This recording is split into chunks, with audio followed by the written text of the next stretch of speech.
UDF സർക്കാർ അധികാരം ഏറ്റെടുക്കുമ്പോൾ ഒരു പ്രധാനപ്പെട്ട രാഷ്ട്രീയ ചോദ്യം കൂടി അവശേഷിപ്പിക്കുന്നുണ്ട്.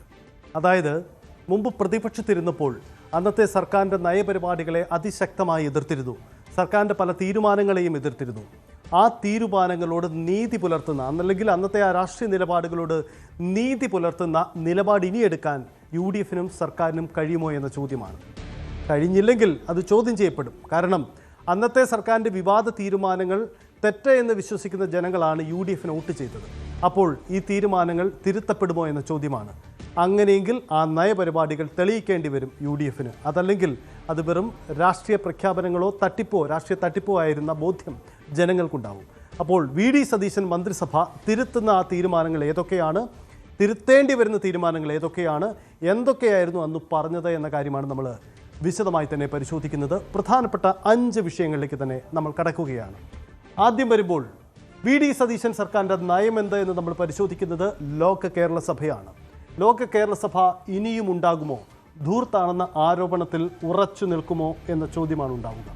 അതായത് ലോക കേരള സഭ എന്നത് ഒരു വലിയ ധൂർത്ത് പരിപാടിയാണ്. ആദ്യ ലോക കേരള സഭയിൽ പ്രതിപക്ഷത്തിൻ്റെ സഹകരണം ഉണ്ടായിരുന്നു. പക്ഷേ പിന്നീട് അങ്ങോട്ടേക്ക് പ്രതിപക്ഷം സഹകരിച്ചില്ല. അപ്പോൾ ഈ ലോക കേരള സഭ ധൂർത്താണ് എന്ന നിലപാട് ഇനിയും ഉണ്ടാകുമോ, അതല്ല ഇനിയും ലോക കേരള സഭയുമായി മുന്നോട്ട് പോകാൻ തയ്യാറാകുമോ എന്ന ചോദ്യമാണ്. പുതിയ സ്പീക്കർ ചുമതലയേറ്റു, തിരുവഞ്ചൂർ രാധാകൃഷ്ണൻ. അദ്ദേഹത്തിന് മുന്നിൽ കൂടി ഉണ്ടാകുന്ന വെല്ലുവിളി ഇതാണ്.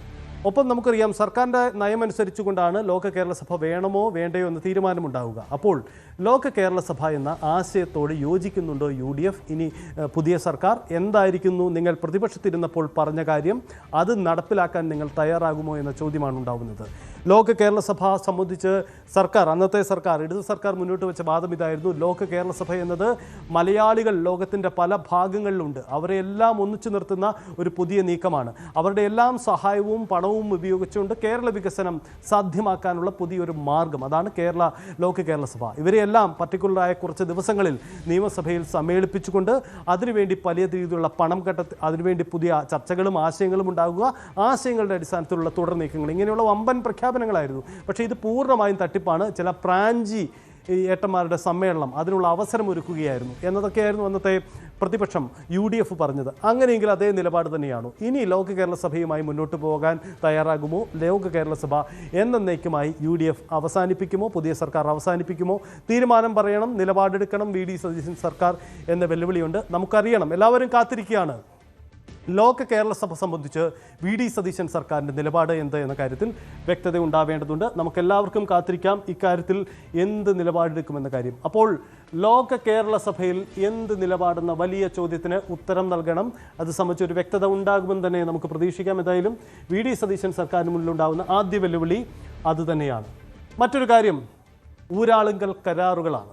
നമുക്കറിയാം ഊരാളുങ്കൽ ലേബർ കോൺട്രാക്റ്റീവ് സൊസൈറ്റി ഏഷ്യയിലെ തന്നെ ഏറ്റവും പഴക്കമുള്ള, സമ്പന്നമായ, ഏറ്റവും പ്രൗഢിയുള്ള ഒരു ലേബർ കോൺട്രാക്റ്റീവ് സൊസൈറ്റിയാണ് ഊരാളുങ്കൽ. പക്ഷേ സംസ്ഥാന സർക്കാർ, കഴിഞ്ഞ 10 വർഷവും യാതൊരു തരത്തിലുള്ള എല്ലാ കരാറുകളും ടെൻഡർ ഇല്ലാതെ പോലും ഊരാളുങ്കലിന് നൽകിക്കൊണ്ടിരിക്കുന്നു. ഊരാളുങ്കലിന് പിന്നിൽ CPM നോമിനികളാണ്. ഇങ്ങനെയുള്ള ആക്ഷേപങ്ങളാണ് അന്ന് UDF ഉന്നയിച്ചത്. അങ്ങനെയെങ്കിൽ ഊരാളുങ്കലിന് നൽകിയിരിക്കുന്ന കരാറുകളിൽ പുനഃപരിശോധനയ്ക്ക് തയ്യാറാകുമോ, അതല്ലെങ്കിൽ അവരെ കരിമ്പട്ടികയിൽപ്പെടുത്തുമോ? അവരെ ഞങ്ങൾ അധികാരത്തിൽ വന്നാൽ കരിമ്പട്ടികയിൽപ്പെടുത്തുമെന്ന് അവകാശവാദം ഉന്നയിച്ചതാണ് കോൺഗ്രസ് നേതാക്കൾ. അങ്ങനെയെങ്കിൽ ആ നീക്കത്തിന് ഇപ്പോൾ അവർ തയ്യാറാകുമോ? ഊരാളുങ്കലുമായി ബന്ധപ്പെട്ടുള്ള കരാറുകൾ പുനഃപരിശോധിക്കുമോ? എന്താണ് ഊരാളുങ്കൽ വിഷയത്തിൽ UDFൻ്റെ പുതിയ സർക്കാരിൻ്റെ നിലപാട് എന്ന കാര്യം കൂടി അറിയണം.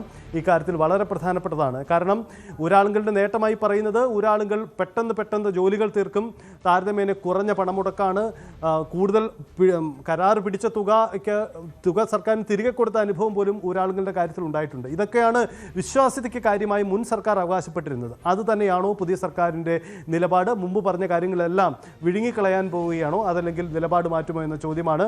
എന്തായാലും ഊരാളുങ്കൽ വിഷയത്തിൽ എന്ത് നിലപാട് UDF സർക്കാരിൻ്റേത് എന്നറിയാൻ അഭിപ്രായമുണ്ട്, ആഗ്രഹമുണ്ട്. എല്ലാവരും കാത്തിരിക്കുകയാണ് ഊരാളുങ്കൽ വിഷയത്തിൽ എന്ത് നിലപാട് എടുക്കുമെന്ന കാര്യം. നമ്മൾ നേരത്തെ സൂചിപ്പിച്ചു, ലോക കേരള സഭയ്ക്ക് വേണ്ടി ശങ്കരനാരായണൻ തമ്പി ഹാള്, നിയമസഭയിലെ ഹാളിൻ്റെ നവീകരണത്തിന് വേണ്ടി കോടികളാണ് ചിലവഴിച്ചത്, ലക്ഷങ്ങളാണ് ചിലവഴിച്ചത്. ആ പണം ചിലവഴിക്കുന്നതിന് ഊരാളുങ്കലിനാണ് കരാറ് നൽകിയത്. അതിൽ പോലും അഴിമതി എന്ന് ആരോപിച്ചിരുന്നു. അപ്പോൾ ഈ കാര്യങ്ങളെല്ലാം പ്രസക്തമാണ്. അപ്പോൾ ഊരാളുങ്കൽ കരാറുകൾ പുനഃപരിശോധിക്കുമോ, അന്വേഷണം നടത്തുമോ? ഞങ്ങൾ വലിയ അന്വേഷണം നടത്തുമെന്ന പ്രഖ്യാപനമൊക്കെ UDF നടത്തിയതാണ്. അപ്പോൾ അതുകൂടി നമുക്ക് അറിയേണ്ടി വരും. മറ്റൊന്ന്, PSC അംഗങ്ങളുടെ എണ്ണം പുനഃപരിശോധിക്കുമോ എന്ന ചോദ്യമാണ്. രാഷ്ട്രീയ നിയമനം നിർത്തലാക്കുമോ? PSC അംഗങ്ങളുടെ നിയമനം, അതിൻ്റെ എണ്ണം പുനഃപരിശോധിക്കുമോ? സംസ്ഥാന PSCയിൽ KPSC, കേരള പബ്ലിക് സർവീസ് കോർപ്പറേഷനിൽ 21 അംഗങ്ങളാണുള്ളത്.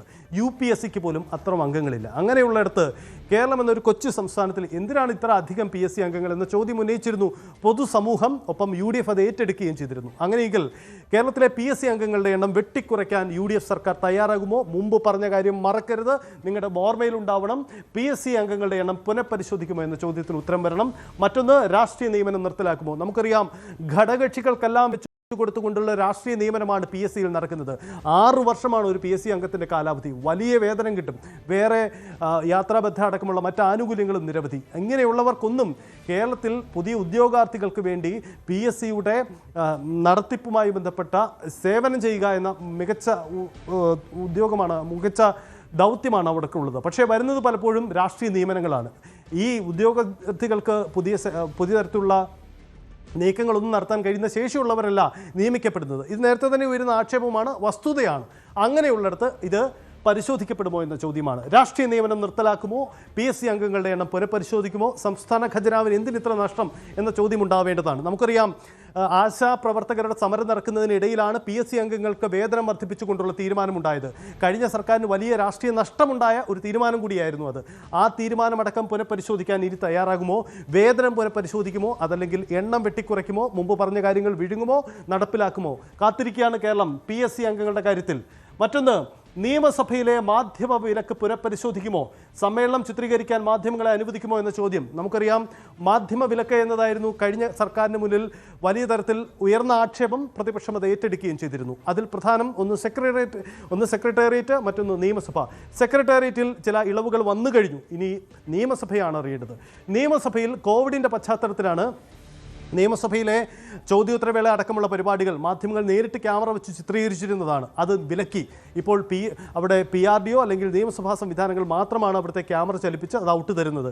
അതാണ് സാഹചര്യം. പക്ഷേ പുറമേക്ക് നോക്കുമ്പോൾ വളരെ എളുപ്പമുള്ള സംവിധാനമെന്ന് തോന്നും, അതൊരു സേവനമല്ലേന്ന് തോന്നും. പക്ഷേ അതിനകത്തൊരു രാഷ്ട്രീയമുണ്ട്. ഇതാണ് പ്രതിപക്ഷവും അന്ന് മാധ്യമങ്ങളും അടക്കം ചൂണ്ടിക്കാണിച്ചത്. എന്താണ്?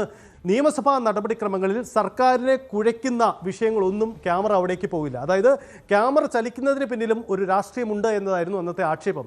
പ്രതിപക്ഷ നിരയുടെ ആക്ഷൻസ് ഒന്നും ഉൾപ്പെടുത്തില്ല. കാരണം ഇത് പുറമേക്ക് വരുന്ന ഔട്ട് അവിടുത്തെ സർക്കാർ സംവിധാനങ്ങൾ തയ്യാറാക്കുന്ന ക്യാമറയിലൂടെ വരുന്ന ഔട്ടാണ്. അപ്പോൾ സ്വന്തമായ ഒരു മാധ്യമ സ്വാതന്ത്ര്യം അവിടെ ഉണ്ടായിരുന്നില്ല. അത് പുനഃപരിശോധിക്കുമോ എന്ന ചോദ്യമാണ്. ചോദ്യോത്തരവേള അടക്കം അനുവദനീയമായ ചിത്രീകരിക്കാൻ കഴിയുന്ന വിഷയങ്ങളിൽ അവിടെ ക്യാമറ സ്വയം ഉപയോഗിച്ച് ചിത്രീകരിക്കാനുള്ള അനുമതി നിയമസഭയിൽ കിട്ടുമോ എന്ന ചോദ്യത്തിന് ഉത്തരം പറയണം. മുൻ നിലപാട് അതായിരുന്നു. ആ നിലപാട് തിരുത്തുമോ എന്ന കാര്യത്തിൽ ഉത്തരം പറയണം. പുതിയ UDF സർക്കാർ നിലപാട് പറയണം. ഒപ്പം പുതിയ സ്പീക്കർക്കടക്കം ഇക്കാര്യത്തിൽ വിശദീകരിക്കാൻ ബാധ്യതയുണ്ട്. മുൻ നിലപാട് വിഴുങ്ങുമോ, നിലപാടെടുക്കുമോ? അറിയണം നമുക്ക് അക്കാര്യം. അടുത്ത വിഷയത്തിലേക്ക് വരുമ്പോൾ മദ്യനയമാണ്. മദ്യനയം പുനഃപരിശോധിക്കുമോ? ബാറുകളുടെ എണ്ണവും സമയക്രമവും പുനഃപരിശോധിക്കുമോ? നമുക്കറിയാം, മുൻ UDF സർക്കാർ 2011 ഉമ്മൻചാണ്ടി ബാറുകൾ അടച്ചുപൂട്ടും, സംസ്ഥാനത്ത് മദ്യനിരോധനം പ്രഖ്യാപിച്ച് മുന്നോട്ട് പോയതാണ്. അവിടെ നിന്നാണ് പിന്നീട് ഇടതു സർക്കാർ ബാറുകളുടെ എണ്ണം കൂട്ടുക, പഴയ നയം മാറ്റി ബാറുകൾക്ക് തുറന്നു കൊടുക്കുന്നു. അങ്ങനെ ബാറുകളുടെ എണ്ണം വർദ്ധിച്ചു. ഏറ്റവും ഒടുവിലെ വിവാദ തീരുമാനം ഇതായിരുന്നു, കൂടുതൽ സമയം ബാറുകൾ പ്രവർത്തിക്കാൻ അനുമതി കൊടുത്തു. അതായത് ബിവറേജസ് കോർപ്പറേഷനേക്കാൾ കൂടുതൽ സമയം കൊടുത്തു. ഇതെല്ലാം ബാറുകാരുമായുള്ള ഒത്തുകളി എന്നതാണ് ഉയർന്ന ആക്ഷേപം. മാത്രമല്ല, ഡ്രൈ ഡേ ഒഴിവാക്കാനുള്ള തീരുമാനം കൂടി ഉണ്ടായിരുന്നു. മാത്രമല്ല, വലിയ സംഘടനകൾക്കും മറ്റും പണമടച്ച് ലൈസൻസ് എടുത്താൽ വേണമെങ്കിൽ താൽക്കാലികമായ മദ്യം ഉപയോഗിക്കാനുള്ള അനുമതി പോലും കൊടുക്കുന്ന രീതിയിലേക്ക് വന്നു. സംസ്ഥാനത്ത് മദ്യ ഉപഭോഗം ഇനിയും വർദ്ധിക്കുന്ന നീക്കമാണ് ഇതെന്ന ആക്ഷേപമൊക്കെ ഉന്നയിച്ചതാണ്. സംസ്ഥാനത്തെ മദ്യവർജന സംഘടനകൾ ഒക്കെ ഈ വിഷയം ഏറ്റെടുത്തപ്പോൾ പ്രതിപക്ഷവും അതേ നിലപാടെടുത്തു. ബാർ മുതലാളികൾക്ക് വേണ്ടി ഒത്തുകളിക്കുന്നു എന്നതായിരുന്നു ആക്ഷേപം. അങ്ങനെയെങ്കിൽ പുതിയ സർക്കാർ വന്നു, അധികാരം കിട്ടിയപ്പോൾ UDF ആ നയത്തിൽ മാറ്റം വരുത്തുമോ? ബാറുകളുടെ മദ്യനയം പുനഃപരിശോധിക്കുമോ? മദ്യനയത്തിൽ പുനഃപരിശോധന പൂർണ്ണമായിട്ട് പെട്ടെന്ന് സാധ്യമല്ല. സാമ്പത്തിക വർഷ ആരംഭത്തിലായിരിക്കും അതുണ്ടാവുക. പക്ഷേ ഈ ലിമിറ്റിലും എടുക്കാൻ കഴിയുന്ന തീരുമാനങ്ങളുണ്ട്. പുതിയ എക്സൈസ് മന്ത്രി എം ലിജുവിനോടാണ് ചോദ്യം. ഇക്കാര്യങ്ങൾ നിങ്ങൾ പുനഃപരിശോധിക്കുമോ? നിങ്ങളുടെ നയം എന്താണ്? നിലപാടെന്താണ്? ഇക്കാര്യത്തിൽ ഉണ്ടാകുമോ? സമയക്രമം പുനഃപരിശോധിക്കുമോ? ബാറുകൾക്ക് വേണ്ടി മുൻ സർക്കാർ ചെയ്തു കൊടുത്തു എന്ന് നിങ്ങൾ പറഞ്ഞ ആക്ഷേപം ഇപ്പോൾ നിങ്ങൾ എടുക്കാൻ പോകുന്ന നിലപാടെന്താ? ചോദ്യം. ഉത്തരം പറയണം, അതോ വിഴുങ്ങുമോ? ഈ കാര്യങ്ങൾ കൂടി വ്യക്തത ഉണ്ടാവേണ്ടി വരുന്നുണ്ട്. ഈ വിഷയത്തിലുള്ള 5 പ്രധാനപ്പെട്ട വിഷയങ്ങളിൽ എന്ത് നിലപാടെടുക്കും മുൻ സർക്കാർ, പുതിയ UDF സർക്കാർ എന്നതാണ് ചോദ്യം. എന്തായാലും ഈ വിഷയത്തിലടക്കം നമുക്ക് ചില നിലപാടുകൾ പ്രതീക്ഷിക്കാം. എന്താണ് നീക്കമെന്നറിയാം. നമ്മൾ ഓർമ്മപ്പെടുത്തുകയാണ് UDF സർക്കാരിന് മുന്നിൽ മുമ്പ് നിങ്ങൾ പറഞ്ഞത് ഈ കാര്യങ്ങളാണ്, ഇനി നിങ്ങൾ എടുക്കാൻ പോകുന്ന നിലപാട് എന്ത് എന്നതാണ്. ഈ മുൻ നിലപാടിനോട് ചേർന്ന് പോകുന്ന നീക്കങ്ങളല്ല ഉണ്ടാവുന്നതെങ്കിൽ സ്വാഭാവികമായും ഒരു മുന്നണിയുടെ, ഒരു സർക്കാരിൻ്റെ വിശ്വസനീയത തന്നെ ചോദ്യം ചെയ്യപ്പെടുമെന്ന ഓർമ്മപ്പെടുത്തൽ കൂടി ഉണ്ടാവുകയാണ്.